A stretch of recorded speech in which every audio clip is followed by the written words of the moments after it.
Hey guys, welcome to another episode of the Tampa Bay Real Producers Podcast. This, of course, is the podcast that is made for real producers, by real producers, and with none other than Tampa Bay's real producers, and now powered by Top Producers Nation. We get to hang out today with one of our guests, Ms. Beth Silverman. How you doing, Beth? I'm doing outstanding. It's good to have you here today, rocking some great shoes I see, and just ready to slay today. I'm excited to have you on the show. Those of you who might recognize or follow us on our platform probably know Beth's face, at least from seeing her on our cover of our February 2024 issue. We just had her recently spotlighted.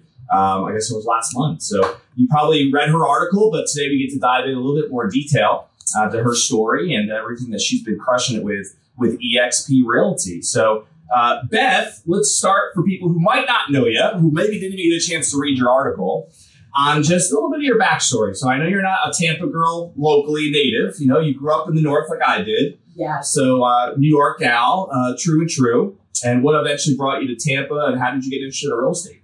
Yeah, so New Yorker, and I think if you don't know, you'll know pretty quickly when you hear me talk.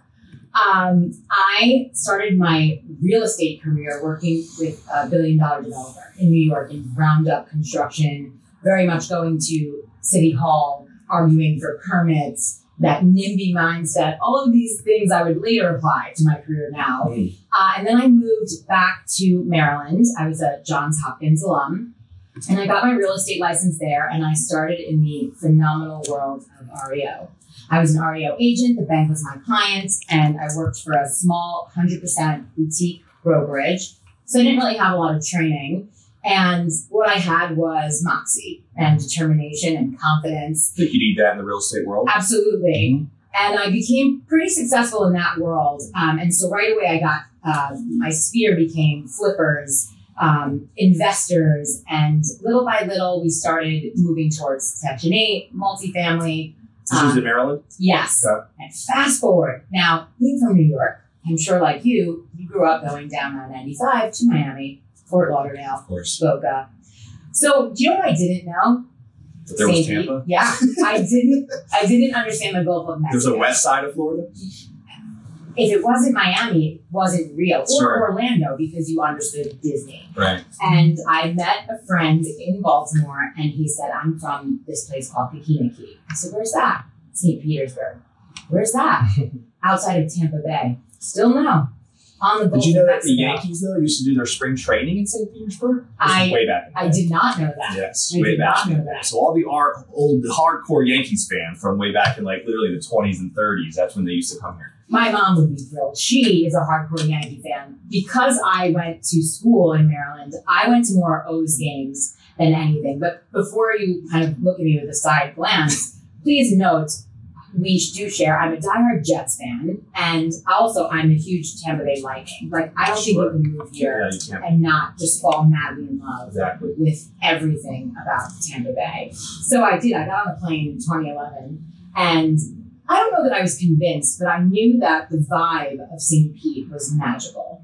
And this began my love affair. I expanded my real estate license down here in 2014, not knowing what I would do with it. Were you here full time No. in 2011? Okay. No. So you were just And so I just would come here every year. getting your feet wet. Yeah. And then in 2017, I said to myself, you know, what am I doing in Baltimore? You know this, a lot of people might not know this. I was diagnosed with cancer in my 20s, and I had this pretty big life of not dying and just making my way in the cancer world and being this big advocate.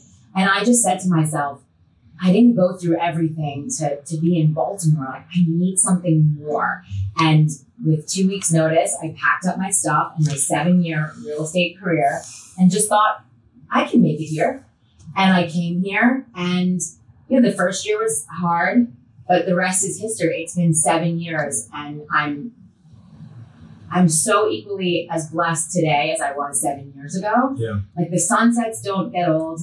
The manatees certainly don't get old. The vibe and the kindness of the people, and then the way that the real estate market, from the time that I arrived on the scene to now, it's been such a wild ride. So, yeah. So did anything change with when you came down to Tampa with your strategies on the real estate side right away? Or was it pretty much the same concepts of working with the REO side? It was very different? I thought, believe it or not, I was like, I'm going to get into the luxury condo world because I lived in a condo on Beach Drive in St. Pete.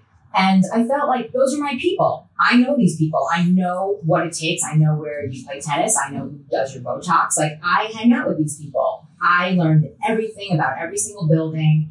And I would go up and down Beach Drive with what units were available in what building, handing out branded paperwork. Like, I was a hustler, just hitting the streets. And I realized that it wasn't really gelling. And I was like, okay, if I don't have the clients, I need to find the opportunity. And I took it back to grassroots. And I realized I've always represented investors. Let me see this market that I'm in. And I very quickly assimilated to STRs, the Airbnb world. Yep. And I realized that if I could find the deals. This was before it probably became the big sexy thing it is now. Absolutely. Yeah. And yes, if you hear me now, Airbnb is Airbnb over. Like, we're done. We've moved on to co-living. You've gotten that far. Oh yeah, we're in Pat'slit right now. We are in co-living. We've shifted. But back then in 2017, 2018, I had the opportunities and I was able to analyze the deals, underwrite the deals. I knew how to create the team to take the client from purchase to profit. So I established that one-stop shop. And instead of looking for the clients here, I picked up the phone and called my clients from Baltimore and New York. And I said, you guys, I have an opportunity. Gotta get down. And guess what? They never came down. They just said, here's the money, but do what you do. And we were very successful very quickly. Very cool. So then I knew the market was going to start to pivot toward the end of 2021. And I have really taken this whole help people build wealth, help regular people generate passive income so that they feel a sense of financial certainty and safety as they age or throughout life's hardships. And I realized Airbnb, what goes up must come down. I needed to find the next best thing. And that's when I started learning about co-living. And that's what makes you think Airbnb is either dead or on that way? A lot of people I know are, and I've studied a little bit of that space too, but a lot of people believe a lot of the regulation, the uncertainties behind the regulation creates a little bit of a cloud around the industry because not really knowing what's going to happen. When's the next town going to say that you have to have, 30-day minimum rentals and that kind of thing. And that's always been around. And I guess some people do things despite what the regulations say, but I think that's a whole other story. But is it something bigger and beyond that you feel like is the biggest reason why? Yeah, well, it's several factors. So the regulations are a huge part of it. Supply saturation. So back in the day, like Airbnb or STR, short-term rentals, have been around forever. Sure. Rockies, and we live in a beautiful vacation destination. So is Orlando. Like, there's always going to be places where Airbnb is successful. Right. Wherever there's hotels, there's going to be a need for it, right? Well, so I believe that thought is shifting. So as we marched toward COVID, people were getting aggravated with hotels. Really high fees, a lot of rules. You had no place to cook. Everything was so expensive, even if you needed a bottle of water. And so the rise of Airbnb began. COVID hit, the world shut down. 3 months later, the Wild Wild West of Florida reopened. And that's where our boom really took place. Yeah. Now, Airbnb aside, we all know our market went up 54% in the 2-year period. So then the acquisition costs became really large. So that's going to cut our margin of revenue. And then being an operator, I just think people don't understand that being an operator is a full-time job. And if you're not the operator, you must hire the operator. No. And that costs money. And you're talking about an operator to manage a portfolio of STRs. Or even down to the most simplest terms of a property manager. Right. Because I love passivity in real estate investing. To be totally passive, you got to put your money in a REIT or a syndicate. Yeah. Well, I need ownership. Right. I need to be able to call the shots. So if I want to be fully passive in Airbnb, I would teach my investors how to be self-managing, no matter if they were doctors, realtors, busy, tech guys in other states. And I would set them up with my crew, automations, but there would still be around 100 hours a year you had to work in your business, and you're dealing with upset guests, booking, marketing. And if you don't want to do that, you're paying a property management company 15 to 20% of the revenue. And which is a little bit low, I think, from what I've seen in the STR space. Yeah. Some of these STRs are up over 25%. That's different than a traditional long-term property management company. Correct. That's what I found. And then after COVID, the rules of, cleaning and then Airbnb's stance on always taking the guest side has been really hard for some hosts to kind of swallow. Yeah. And so the yields were just becoming more compressed. And then the equity play. Like, let's talk about the most lucrative STRs have typically been in legal 1 to 7 zone beach condos. And why? Because the HOA would cover that flood insurance. Unfortunately, when Surfside collapsed, that's now changed the landscape of the Florida condo market. And if people don't understand this right now, as agents, we need to be on top of what is going to happen to the market in condominiums in Florida as our entire state, because I'm watching it every day.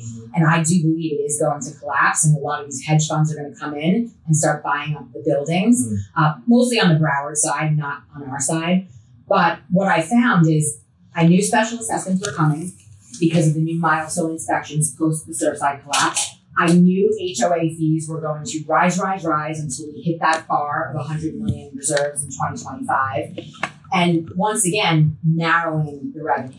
So I would ask my clients, well, what's your goal? Is it cash flow? Is it the equity play that you can leverage? Or is it personal use as ROI? And if your answer is personal use as ROI, great, I'm going to sell you an STR. But the answer that most people bring to me is, Beth, I need the tax deductions and I need cash flow.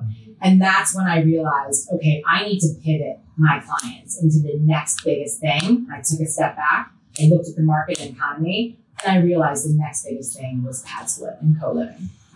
That's awesome. So it's exciting to hear you kind of dive into some of the mentality and just how you think about the whole process, because it really speaks, I think, to people out there who want to invest as an investor or just learn how investors think. Because what you just talked about, I think gives a little bit of an inside look as to how you can partner with, not every real estate agent is the same, right? There are many real estate agents who will say they can work with investors, but they don't have nearly the knowledge that Beth just spit in the last 60 seconds, about how she thinks about how to provide us a certain level of service to an investor that a typical agent is not going to be able to provide, in many ways. Not necessarily dumb it down, but I just want to frame something for everyone out there. Typically, realtors think of investors as guys who run you ragged, searching for deals and analyzing them until the cows come home. And when you finally find the deal that has the most insane returns that they've demanded, then they want you to write a lowball offer, and they have no exclusivity and no loyalty to you whatsoever. And that is why realtors shy away from this. Yep. On the other hand, investors think realtors don't know what they're doing, and if I buy retail, I'm not getting a deal. I want to frame this for every agent out there.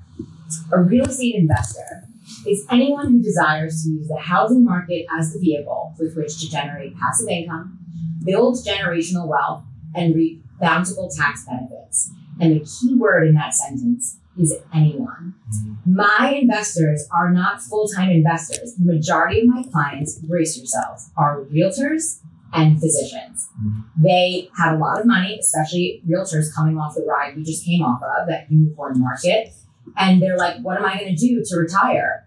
I need to start diversifying. And they'll call me up and I'll help them. And maybe you'll get bit by the bug and you'll start doing this for your clients. Were you investing for yourself first before you kind of embraced it on the agent side, or has it all just been kind of like the journey at the same time? I wasn't investing first because after surviving cancer, I had over $200,000 in medical debt in my 20s. And I was very angry, actually, because I just couldn't believe I beat this disease. They said I was going to be dead by the time I was 30. And now here I am strapped with debt. And I dove into work because of the mentality, well, I'm in real estate. So with every deal I close, with every commission I earn, I'm going to chip away at my own debt.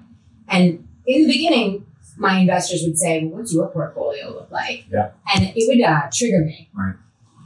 And I think maybe there was shame that I carried because I had so much debt. And yet here I was so skilled in my craft. But when I came to Florida, my success compounded so fast that the day that I made my second to last payment on that medical debt, I emailed my investors and I said, y'all have competition. Oh yeah. I said, you better That's look awesome. out. And the responses were, we're so happy for you. Like, you've made us so much money. Yeah. We can't wait to get in the game. Can we JV deals with you? And I was like, no, not yet. So very quickly, like, I amassed 6 doors. Everything has now grown so fast. And of course, I'm always looking at the deals, but I am not the agent who keeps the best stuff for myself. I actually want my investors to flourish and thrive. Has your focus been always on the STR side, or do you also have long-term holds, long-term rentals? Yeah, so Investors I love residential. So let's be clear, multifamily 4 or less, right? Buy and holds, whether it's a single family home. I think buying and holding is how you build wealth. Short-term cash flow is going to be flipping. Mm-hmm. I have a great disdain for wholesalers. Sorry about it. But in flipping, you're going to make short-term cash. And that should only be to get you to the next project. Sure. I believe that to build long-term wealth, we need to build low and slow. We need to buy and hold, leverage the equity, use 1031s, use tax strategies, depreciation, cost segregation, and then just watch the real estate grow your life. Is there so I know from what I've looked at, and we've talked about this off camera, like 5 or more is considered commercial property, correct? Mm-hmm. In multifamily space. Do you also deal in that world too? Yeah, so one thing I think everyone needs to know is you have to stay in your lane. So when people say, oh, you're like residential, let's be clear. Only multifamily because it's my lane. So if there's a multifamily building, 10, 15, 20 units, that's my wheelhouse. Mm-hmm. But you're certainly not going to see me entering into a commercial space of retail, office, triple N leases. Like, that's not, I don't speak that language. Yeah. The language that I speak is analyzing deals for regular people to help them build wealth. So I think I like to keep it on the residential side for sure.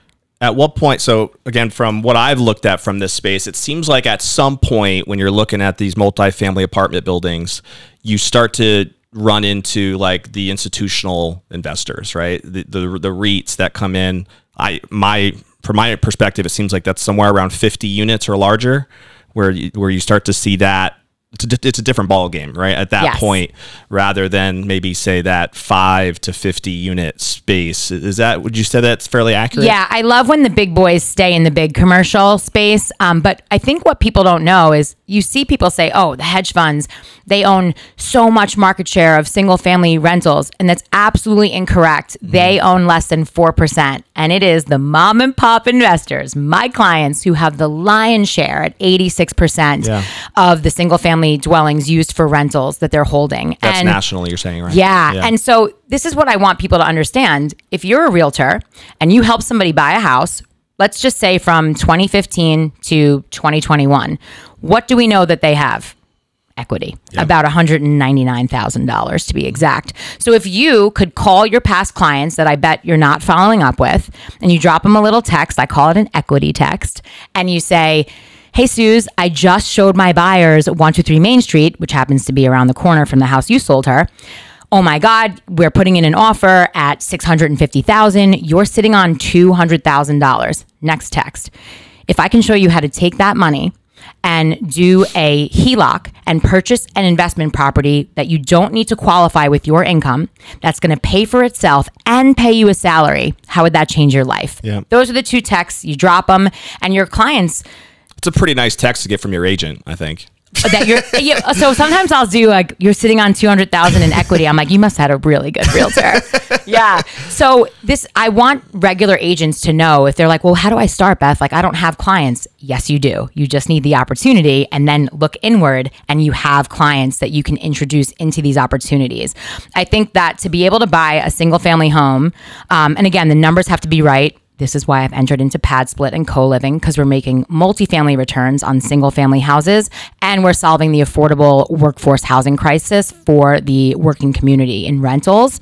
It's like a win-win-win for everyone. And the houses are really easy to acquire, really easy to run and operate. The cash flow is tremendous. And this makes it easy for the regular mom and pop to grow and scale. Maybe it's 1 home a year. Maybe it's 1 home every 5 years.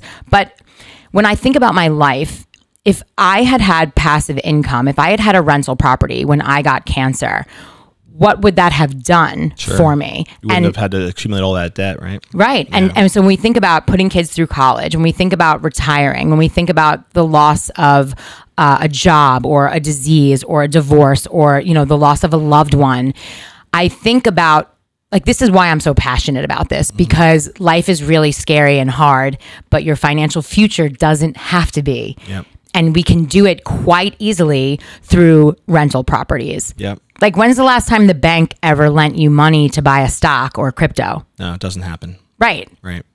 No doubt. And if they do, they're going to want to have a lot of different collateral backing everything up. So it's a totally different ballgame. The leverage with real estate it doesn't compare with anything else. That's why I like investing in real estate as well. And I've always liked this part of the conversation. So it's a joy to have you, because I think we can talk about this probably for hours. But I want to clarify, you mentioned pad split a couple different times, and that might be a term that people might not be familiar with. I think most people now know Airbnb. They understand what that looks like and so forth. But can you explain, like, pad split?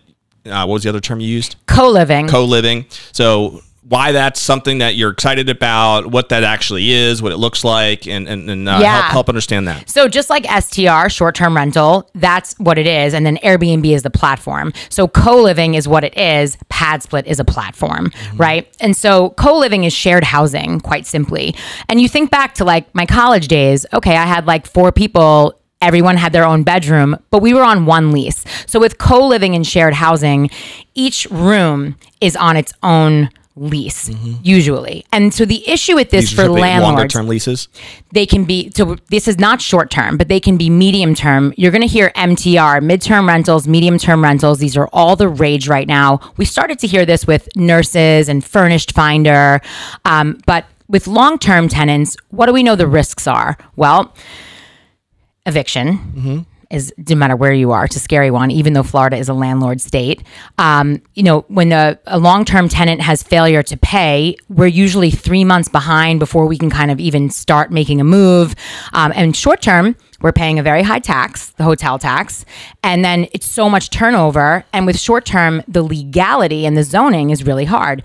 So we know that most of Tampa Bay is a 30-day plus. Yeah. Right. So that's perfect for midterm rentals. Doesn't have to be a year, and it can be a shorter lease. So with co-living, do a month to month, right? Absolutely. The pain of a co-living landlord is when you have, let's say you have a 5-bedroom house and you have 5 tenants. That's a lot of it's like running a multifamily, right? And so you don't want that. With pad split, it is very specific. The member, that's their tenant, that they're targeting, is the lowest income earners within our communities. So these are the guys who work at the Amazon plants. They're janitors for our hotels, hospitals, casinos. And so these guys are, and hospitality, they're making $20 an hour, $40,000 a year. Let's do some quick math. What do you need to get into a rental? First, last, security, FICO, great references. And so for these lower income earners, they're struggling to find rent. Well, if they can't rent near where they work, what are we doing? We're going to fall apart. And so pad split solves for 2 problems. They solve for the working force and they solve for the investors because they took away the pain point. Like pad split does it all. They do the move-ins, the background checks, the collections, the payouts. And it's a win-win-win. It's a platform that you can really feel good about. They started 5 years ago in Atlanta. That's why a lot of people don't know about them yet. When I got on board, it's just padsplit.com. Yes. Yep. When I got on board, they had like 4,000 units. They were in like 3 cities. And just to kind of, and I've been involved with them for just around 3 years. And now we're at about 11,000 units and our 24th city just launched. And it just feels so good. The cash flow for the investors is unbelievable. You're involved with them. Do you have part of the company? I am invested in the prop tech. However, I'm an owner. Like I own Pad Splits. I'm a host. And then I built my own host community because I pivoted so many of my investors. So in the last 2 years, we've put over 200 units on the platform. So we make up about, my investors, about a quarter of Tampa Bay's total. Wow. Yeah. And is it all over the country now? Yeah. So 26 cities, but they're launching their anywhere markets soon. You know, they started launching just core markets. So you'd have all the boots on the ground support from an account exec, your general contractor, your property manager. And people caught on quickly. So this concept is going to sweep. And I want people to think, imagine if you found out about Airbnb in 2016 and you became an expert at it. How big would your business have been when I was, blowing up in Airbnb? And that's kind of how Pad Split has been for me. So I made a course for realtors, not for investors. For realtors, 1, I'm committed to uplifting this industry. 2, we're aligned there. Yeah. 2, in a big way, I believe that investors just can't do what realtors do. We have the ability to look at the totality of a deal, from the house to the community. Like I think of this as a great responsibility to how do we grow this without upsetting the natural balance of the community, the supply? How do we do this without upsetting the natural flow of single family inventory available to our buyers as interest rates come back down toward the end of the year and they're going to re-enter? How do we do this? I'm always forward thinking of what it looks like and how it benefits the community. So I made a course for realtors because what took me 6 to 8 months to figure out, I condensed down into... The course is focused on pad splits? Yeah, it's pad split mastery for realtors. Love it. Yeah. I have so many other questions that I feel like we could talk about that alone for We're going to do a pop series, though. We are going to do a pop series on investing, and it's because I am the girl that wants realtors to understand you don't need experience to become great at this. You don't need to have a strong suit in math to become great at this. I can show you how with simple tools like the Google mortgage calculator. There's very simple tools to analyze deals. And if you weren't going after these big bad wolves, these REITs, these hedge funds, the big boys, and you were just looking at your friend Susie that you sold a house to a few years ago, and you know that Susie's mom is getting older and she's one of your good friends, and she says to you, like, I'm really worried, like, how am I going to pay for my mom's care?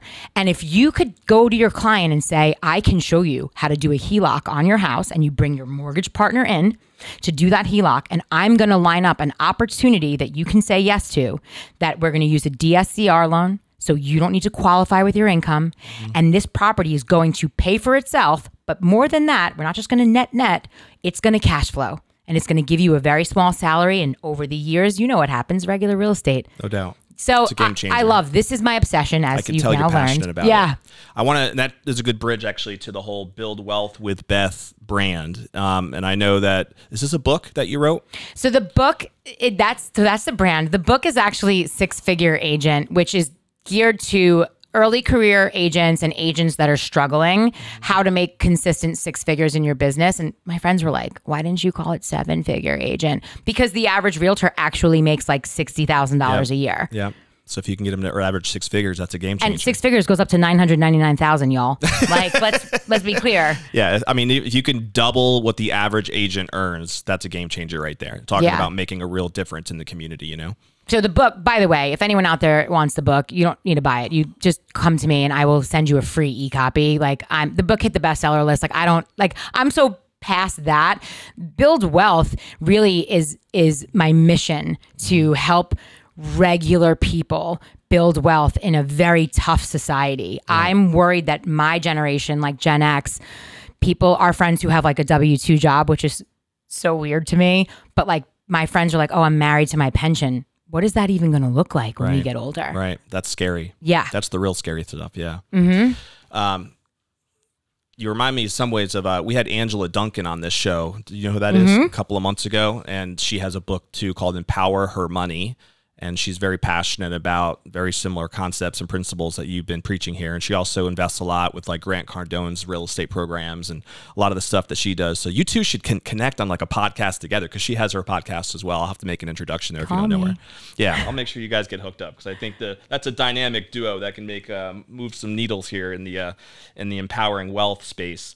I think so for agents who have go ahead. Well, so for agents who have teams and who have like large teams, and I know that's a lot of the audience, when they have newer agents who might only be focused on like that smaller population of their peers who might be renting, and I wish we could normalize house hacking for first-time buyers who it's appropriate for. House hacking is being able to sacrifice and monetize on your house.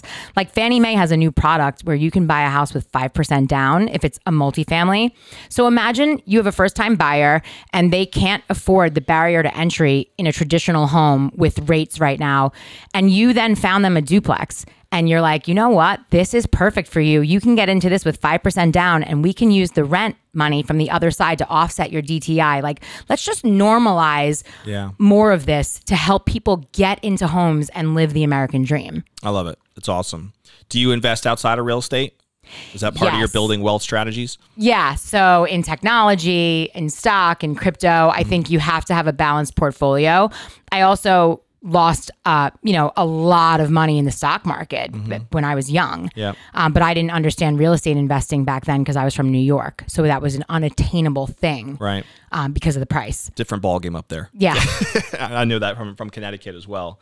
So with your building wealth brand now, do you have a coaching program, right? Do you work with agents mostly on that side? Is it more investors, both? Yeah. So investors, they can do single session coaching with me because here's the deal. I don't want to coach an investor that I'm not working with, because if I coach you and then you go to another agent, let's say it's a different city, state, whatever, I don't know that they're going to guide you the way that I will. Like, I'm very sure and certain because of my past results in every yield that you're going to get, which gives me a lot of confidence in what I do. But I prefer to coach realtors and really not the newbies, to put it out there. I want, unless you have a full passion for investing, I want people who have been in the game, who understand the nuance of at least contracts.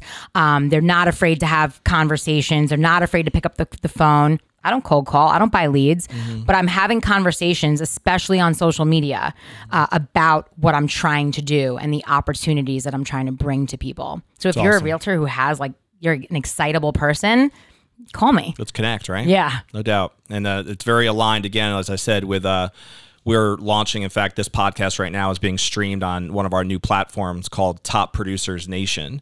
And the idea behind that platform is to provide more of a national reach to any agent who wants to be a real producer in their market. And so we want to take this type of content from our podcast. We have a course as well that we're launching to add into that. And so you, my friend, are probably hopefully going to be one of the coaches that I would talk to be able to add some value even to that, to see if we can do what we can to make a difference in the real estate community. I would love to. You're so cool. I adore you so much. And I love that your commitment is to value, right? And I think, listen, this is a tough gig to have. I don't know why people get into this career, right? I mean, just when you think you're good. You got to have a little bit of a screw loose. Yeah, but it's fun at the same time.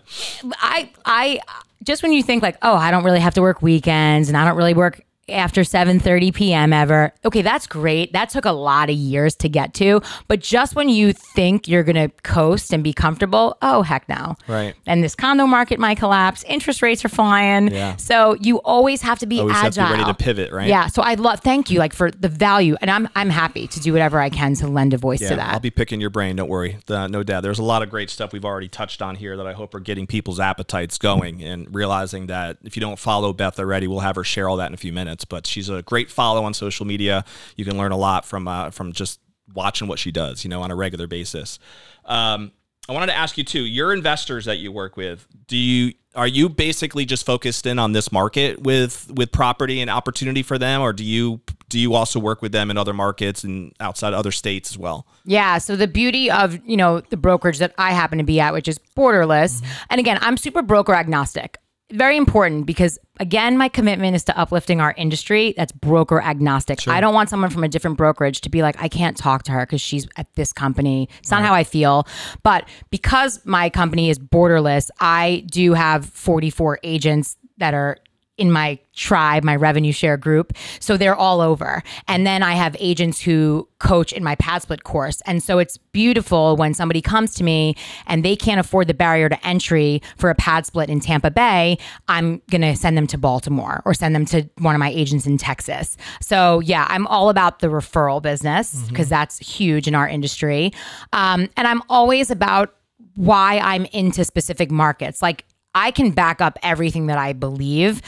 So, everyone's like, oh, we're into Ohio. I'm not, because look what's on the ballot. I'm psyched for Ohio. Is it Ohioans? I'm psyched for them. What's on the ballot is for them to get rid of state income tax. Like, yes. Yeah. Who is that bad for? Real estate investors. Why? Because your property tax is then going to double, which, listen, it's got to come from somewhere, y'all. Right. You got to pay to play. Right. But I'm really keen on Vegas because all of Hollywood is mass exodusing into Vegas. And what happens when rich people live somewhere? The people who work for them need to live somewhere. Like, I'm really big on very specific markets. I love Dallas, North Dallas, Frisco. There's some markets I have my eye on for sure. Cool. So you do have investors that you'll even point to that would invest remotely. I'm assuming most of your investors are remote investors. Is that correct? Yes. Yeah. 95% are out of state. Some are out of country, and over 50% of my investors have never seen their investment. That's awesome. Yeah. And so part of that, in order for that to be true, then there obviously has to be this mechanism that you, I guess, are the one bringing to the table that allows things to run automated, right? Whether that's the client concierge side of things, if it's Airbnb or short term or something to that effect. So that's through your network and your contacts that you're bringing that value to the investors as well. It's yes. part of the offering, right? I built a one-shop stop of my very exclusive vendor tribe. And you do not, you know how like most realtors are like, oh, put your vendor list out there. Okay, you don't get access to mine until you're in an exclusive agreement with me. I have a retainer fee, and then you get access to my tribe as you need them, because these are people that I've done business with for years and years, and they are as committed. So we don't have any partnerships. We don't take money from each other. We're really uplifting each other's businesses. So we keep it nice and transparent. But yeah, so my investors don't have to think. They just have to know, like, and trust me and understand that I know exactly what I'm doing. I have a proven track record for success. And if you feel the passion, you sign on, and before you know it, you're just collecting your checks. I love that. Yeah. I think that's what most investors want anyway, right? Just mailbox money. That's the definition. For people who might not know you that well personally, let's transition to some things just to get to people to know who Beth is more. So are you family, married, kids? What do you love to do for fun? Cigars, fast cars, and talking about if you watch real the estate. magazine, there's a great picture with Beth holding her cigar. Well, I think her stack of books is up on the table as well. But a big cigar aficionado, huh? Yeah, so if you're looking for me, if you're trying to find me, and please, for the love of God, if you're a lender, just don't. But if you're a realtor and you're trying to find me, it's not going to be coffee or we lunch. love our lenders too. Don't worry about it. I do too. I'm giving them the I'm sauce. sure you get bombarded, now though. they're like, now they're going to be like, I have a great cigar. And here's the thing, I will rarely turn that down. And so I think if you do research on people, and if you knew that I'm a huge cigar lover, it's the person who calls me and says, hey, I would love to buy you a cigar and have a smoke.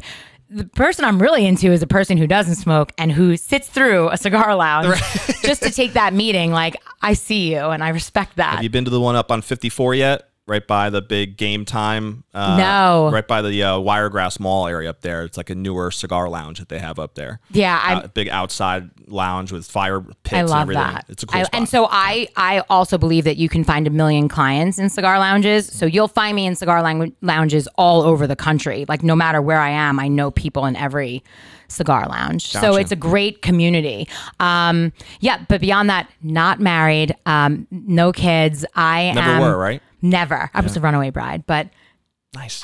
That's a whole other podcast that we could have too. But I'm so, listen, at the end of the day, I was always an overachiever. Getting cancer at 26, I was trying not to die for pivotal years when people are meeting their significant other. Yeah. And then I was learning how to relive my life after burying many, many friends to the disease. So I took off on great adventures. I summited. How did you have? I had breast cancer at 26. It was very rare and very aggressive. And I was not supposed to beat it. And I lived a beautiful life. God kept you here for a reason. Oh, 100%. Shout out. Absolutely. And I did a lot of adventures. I summited Mount Hood. I went climbing in Moab. I rappelled off skyscrapers. Like, I did all the things you think you should do after surviving. And then I realized I was really mad about the debt thing. And that's when I was like, you know what? I need to get back to work. And real estate, I'm so lucky I didn't quit, right? Because it gets so hard those first few years, and then the market shifts and you get worried and you're on that deal roller coaster. And even the most successful realtors, team leads, broker owners, you don't forget what that feeling was like when you were just so broke and so scared and desperate. And I remember the day that I just made a decision that was never going to be my life again. And from that moment, it's just been such a compounding, explosive growth that this excites me every single day. And it speaks to the importance of having something like an investment, even if it's a side gig, at first, just to try to have that stability, because that's the one thing that passive income can bring you is some consistency, right, in the revenue side. Yeah. And we all know that the markets are always going to ebb and flow from a traditional real estate buying and selling philosophy. So if that's where all of your income is and that's the only income you have, you're naturally setting yourself up for a little bit of that roller coaster mindset. Yeah. I mean, think about it. My average client transacts 3 times per calendar year, where a regular client transacts once every 7 to 9 years. And maybe you'll pull one referral out of that, and then you'll sell, then buy. But the lifetime value of a traditional client versus the immediate value of a client who's buying income property it's just hand over foot. So it just, again, like when you're thinking in terms of the market shifted, I've been a little nervous for the last year and a half, everything feels uneasy. Just think bigger. Think who can I call and what opportunity is there that they can say yes to. Are you still involved at all in helping or talking or speaking to people who are battling cancer? I try to limit that, and I'll tell you why. What I have found is when you're newly diagnosed, you want, like when I was 26, I didn't want to talk to somebody who was 10 years past it, who had hair back. Like I was about to lose my hair and I was about to lose my breasts. I wanted to talk to people who were going through chemo at the same time, experiencing that. Also, it's been 19 years. And even though I pioneered, my longest surgery was 17 hours. And I saw my surgeon in New York last week and he was like, Beth, we do it in 7 hours now. Like, yeah, they were practicing on me pretty much. Yeah. And so medicine has changed. So is it, again, it's something that I just know that when you're going through it, but can I give all the resources? Sure. Do I understand it? Absolutely. Especially if you're a young adult. Mindset has got to be such an important part of it, right? Like the thinking that everybody, the first thing you would think of is, am I going to die? Right. And how do you get over that? That's the mentality part of it that I think is really hard for people to deal with. You get over it because you're in it. Right. So listen, you don't need strength. You don't need courage, to be honest. You can either bury your head in the sand and do nothing and die, or you can choose to fight like hell. And it is still a crapshoot. Yeah. Right. But I'm going to make the decision that I have a lot left to do. Right. And, and listen, people are like, it's typical treatment like chemo and radiation. Oh, so yeah. I mean, I then had to fight the FDA to get a monoclonal antibody that back then I couldn't get into the clinical trial because I was not yet stage 4. So I was going to die without it, but I couldn't get it. And so I'm fighting the FDA. There's no social media. Like there's no Google. Like there was AIM, instant messenger. So I would find these women in Europe and they were in these trials. Yeah, my life. Those women saved my life and that sound. And I would print out pages and bring it to my oncologist. And I would say, listen, this is what's going on. And she's like, I can get you this drug, Herceptin, off label. Mind you, this has now become one of the biggest and best drugs. If you got diagnosed with the kind of cancer I have now, you'd have a great percentage of it being treatable and being, we're not going to say curable, but you going back to a relatively normal life. A lot of people who aren't in that world probably don't recognize how much it has changed, over the last decade plus. Have you read Tony Robbins' book, Life Force? No, but I love Tony. He's got an amazing book. It's like a 600-page book. It's a beast. But in that, it's all about health. And, he's really been passionate about that space over the last few years. And a lot of the book is about modern day cutting edge treatments for cancer and other things. But it's all like the common cardiovascular disease, cancer, the big killers. It's an amazing book to read. I'm fascinated by all that. Like I can go down so many rabbit holes with environmental, the food we put in our body. So I think about all of that. And also when I think about you with your soccer team of children, that's the thing. Like I sometimes wonder, like, what does that pressure feel like for you as a dad? Yeah. And that we do have a bigger responsibility to leave this world a better place. And it's very scary with technology and what we're consuming in both tech and food and everything else. I feel very lucky to be Gen X. These things right here, you never know what they're really doing to you, do you? Oh, I already beat cancer like that. We're all going to die of something. But for me, I'm here for the moment, and every day that I wake up, every day that I breathe is a day that I hope. Amen. And some days I succeed, some days I try. Right. That's all we can do sometimes, right? I got a couple rapid fire questions for you, for people to get to know you a little bit more, and then we're going to pivot to put a ribbon on the episode. We're definitely going to have Beth back because there's a lot more that we could have talked about for sure with our time. But Beth has a business to go run today, so we're gonna let her out of here soon. But do you have a favorite book or movie? I'm sorry, not movie, book or author, or even a seminar that you feel like has made a huge impact on you? So right now, I think it goes through phases, right? So right now I'm really in this Hormozy phase, right? Like Alex and Layla. He's got some great content. I just love them both so much. I'm such a fangirl. So I start every single day listening to his podcast every day. He's brilliant. Yeah. So I'm great marketer. Yeah. You got to consume who you need in the moment. One of my coaches, Coach Michael Burt, he changed my life with his whole Pray Drive, and the year that I coached with him, I doubled my volume. And so he really influenced me. Really, it's interesting because I'm not, like, I love reading books. Like, I love The Gap and the Gain. I love Dan Sullivan. Like, I love business books, Darren Hardy. I have stacks of these things and I read them. But what I find is if you don't stop and apply it, then you kind of forget. I love Exactly What to Say. There is a version for realtors. It's in black. I believe every realtor should gift themselves the book Exactly What to Say, Phil M. Jones. I think that's about it on the book thing. Yeah. One little tip to that, and I felt the exact same way. For a couple of years in a row, I was reading 100 books a year. It was like a goal that I had, and I felt like at some point I was just reading books to read books, and I wasn't executing pretty much anything, right? And then I now read 24 books a year. I read 2 per month. It's been a consistent thing, and it's been much easier for me to implement stuff. But what I do is every time I read a book, I open it up while I'm reading it, and I use the inside sleeve of every book to be my action steps from that book. And so now when I take a book, all I have to do is open up the inside cover, and I know exactly whether I did those things or whether I didn't and when I'm going to do them. And it's much easier for me than even, I used to highlight books and then I would be looking through highlights, be like, this isn't working for me, right?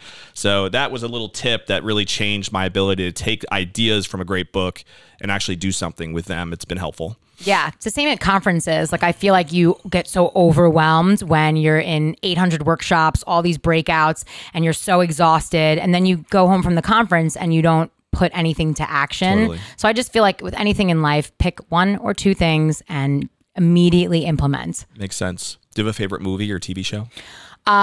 You'll know that I'm not a big sitter downer. Like, I just don't really allow myself that kind of space to watch television and movies. So if I do, it's mindless. It's I love American Greed. I do love American Greed. That's a great show. I love Shark Tank. There you go. I could see that. But you just can't get away from the negotiation, can you? No. and I do, a little known fact, I love American Idol and The Voice. I was a musician, and I am constantly yelling as passionately as I do when I watch the Jets at The Voice and American Idol. Like, nice. If someone's cheering them on or yelling? No, like, if you're off pitch, your breath. I'm like, why'd you pick that song? And usually what I say, it's what the judges are going to say thereafter. You're a singer? I played the saxophone. Oh, nice. I'll have to have you play it at an event sometime. Definitely not. I'm going to write that down. That's a note. That's a note right there. All right. So one of my favorite questions, you mentioned it a little bit earlier, is the idea of, realizing at some point when you're sitting on that rocking chair, there's going to be a legacy that we all leave, right? Good, bad, or indifferent. And what do you think, Beth, would be most important to you that you would want to be most remembered by in terms of your legacy? I think we're all going to be forgotten, right? Unless you have your name on a building, which would be amazing. Or you have a trust that will live on, or an animal sanctuary. I can just see buildings with Beth on it. the B, right? Got it on your neck. I may as well throw that logo on a building. It works. Yeah, got a big ego. But I think so. I think much shorter. Like, I believe that every day, if I'm like thinking too much about what I'm leaving behind, I'm wasting time while I'm here. So I think people who know me, look, even the article in Real Producers, it says the B is for Bulldog. I'm not necessarily the nicest person. I'm really tough, but the people who know me know that on the inside, I'm a softie. And I cry at like a Kleenex commercial. Like I really feel very deeply and I have a lot of compassion and empathy for people. But if you know me, I'm quite the hype woman. Like I am excited for life and I want everyone to feel this way. And I believe it's as simple as I see someone I don't know on the street and I like what they're wearing and I say something. Yeah. And I engage in conversation with people because people should not be looking at their phone. They should be living and engaging and communicating and feeling connected. So I think the legacy is I just want to do it right now while I'm here. When I'm dead, don't care. Bye. Like, I don't have kids, so I don't have to. I get to take all my money and spend it. That'll be a fun couple of years, huh? Hopefully longer than that. Decades for all the money you're building. From your mouth to God's We're going to put well, let me just ask this for people who might want to pick your brain, because there was a lot that we threw out here today. And like I said earlier, you're a great follow on social media. So what's the best way for someone to connect with you, Beth, if they want to be able to reach out or even just pick your brain a little bit? Yeah, IG. Certainly Instagram, which is Build Wealth with Beth. No underscores, no spaces, just Build Wealth with Beth, or you can go to buildwealthwithbeth.com. On LinkedIn, I'm under my regular name, Beth Silverman. Facebook as well is my regular name. And my profiles are all public. It's just me authentically. So if you don't like me, I'm so sorry for your life. Like I am as authentic as they come. And I just, I hope I can bring value to anybody who needs a hand. Well, I think you brought a lot of value just today. So it's great to have you here on the show. Like I said, we're going to have you back. And we will have Beth on one of our panels.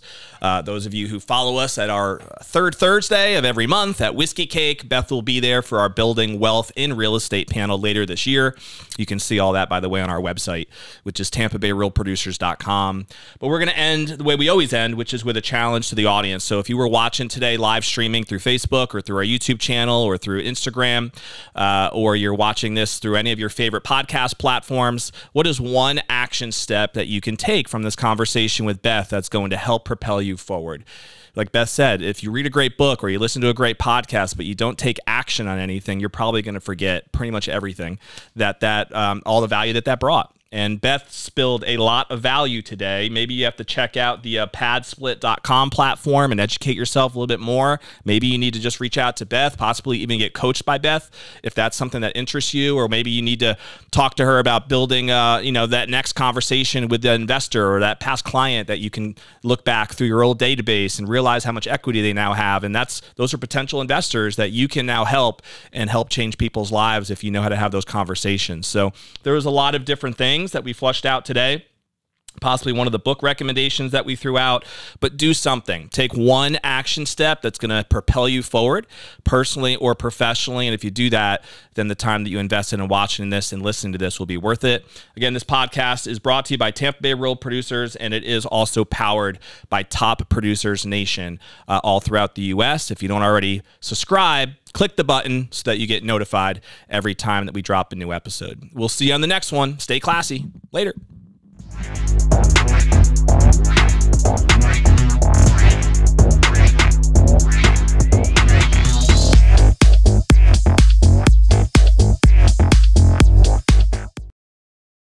Hi everyone, my name is Janina Wozniak. I'm a realtor with Future Home Realty.